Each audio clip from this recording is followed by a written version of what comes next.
Yo, what to do, YouTube? It's your boy Coach Talk back with another video, and today, as you can see from the title, it is going to be the week prediction. We're playing against, it's going to be the Colts versus the Browns. This should be a good one, but before I get into it, I would like to thank everybody for supporting me so far on this channel. Thank you for all the new subscribers. If you're new, hit the subscribe button, turn the bell on as well for the notifications, and like this video at the end. So, we played the Cleveland Browns coming up. This could be a good one. We got one of the best offenses in the league going against one of the best defenses in the league. So it's going to be a good game.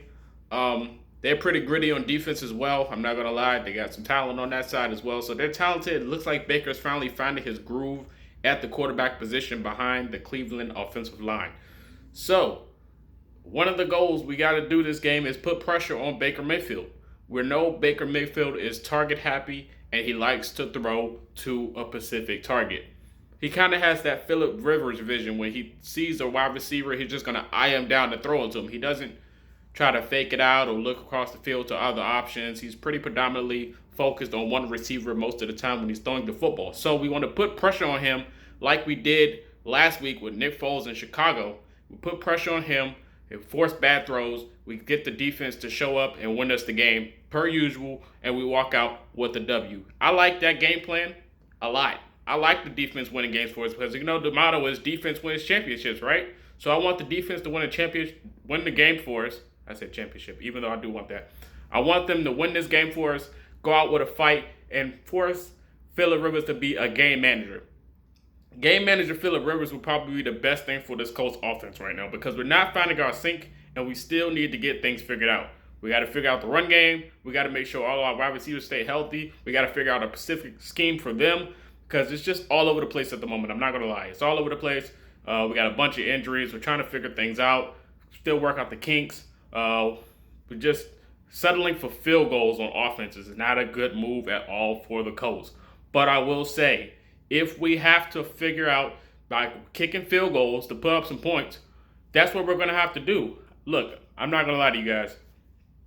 I want to see touchdowns just as bad as you do on offense. I want to see Jonathan Taylor go crazy. I want to see T.Y. Hilton touchdown and his little celebration. I want to see that too. I want to see Mo Alley Cox go for 3 touchdowns against this Bears defense. I want to see all these things, but if we can't get it done because of a banged up offense, we're going to have to settle for field goals. I want Hot Rod to break a record if he has to. The most field goals in the game or the longest field goal if he has to. If we have to settle for field goals, go for the field goals. Now look, don't get me wrong. We might have to be going for it on fourth down a few times against Cleveland. But due to what the momentum we got going on with the wins and the consistency on our defense, I would say go for it. We're probably going to have to go for it a few times against this defense. And I'm not mad at that. I just want us to be precise and actually do a smart play. Now, another thing I want to address is the running game. We have to run on the outside. The outside runs are going to be perfected this week. Mark my words. The outside run is going to be perfected. Now look, we all know we want Quentin Nelson as a lead block because he's the best lead blocker in the NFL.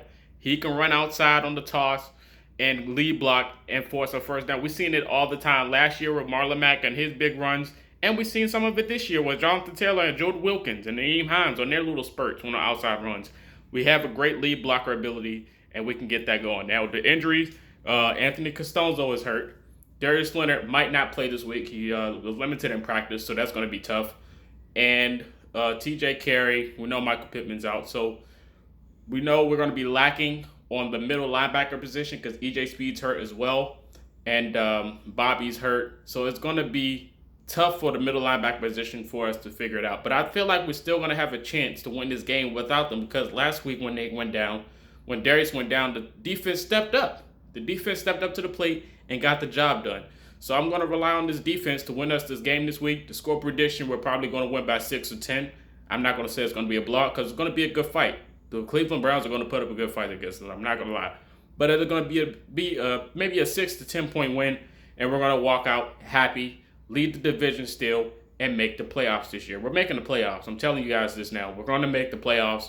Hopefully they'll figure all this COVID stuff out so the season doesn't get shut down. But we're going to make the playoffs. We're going to win this game, and we're going to go into next week with momentum. So I'm going to leave it to you guys with the score predictions and your comments of who should lead the game for us and who will be the MVP and what's the score. But until then, this is Colts Talk signing out. Peace.